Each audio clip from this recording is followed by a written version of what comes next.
Hello guys, അസ്സലാമലൈക്കും. ഇത് നമ്മളെ വയനാട്ടിൽ നടന്ന സംഭവമാണ് കേട്ടോ.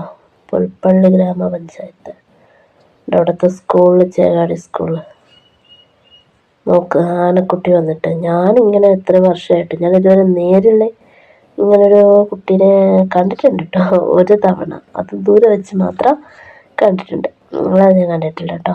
അതായിട്ടാണ് ഇങ്ങനെ സ്കൂളിൽ വന്നിട്ടുള്ള ആ ഒരു കുട്ടികളൊരു ഇത് ഒന്ന് ഓർത്ത് നോക്ക്. കുട്ടികൾക്ക് ഭയങ്കര സന്തോഷമായിരിക്കും കാണുമ്പോൾ, പേടിയായിരിക്കില്ല, സന്തോഷമായിരിക്കും.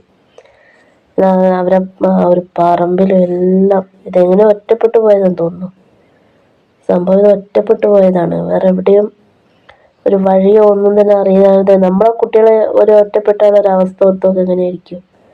അതുപോലെ തന്നെ ഇപ്പോൾ ഈ ആനക്കുട്ടീൻ്റെ കാര്യം. പാവം അതാ ചളിയിൽ താന്നു പോവുകയാണ്, അതിന് നടക്കാൻ പോലും കഴിയുന്നില്ല, ഫുള്ള് ചളിയാണ്. മഴയാണ്, അത്രമാത്രം മഴയുണ്ട്. ഇതവരാ മുറ്റത്താണിത്. പാവ വെള്ളം കുടിക്കുക. തീരെ ചെറിയ കുട്ടി കേട്ടോ. അത് ജനിച്ച പാട് ഇത്ര തന്നെ ഉള്ളൂ. ജനിച്ച പാടാണ് ഞാൻ പിന്നെ ഈ ഭർത്താവിൻ്റെ നാട്ടിൽ വന്ന പിന്നെയാണ് ആനക്കുട്ടീനെല്ലാം കാണുന്നത്. ആനേനെല്ലാം ഞാൻ കണ്ടിട്ടുള്ളത് ഇവിടെ വന്നതിന് ശേഷമാണ്. അല്ലാതെ എന്താ ഇങ്ങനെ എപ്പോഴെങ്കിലുമൊക്കെ റോഡിൽ കൂടെ പോകുമ്പോൾ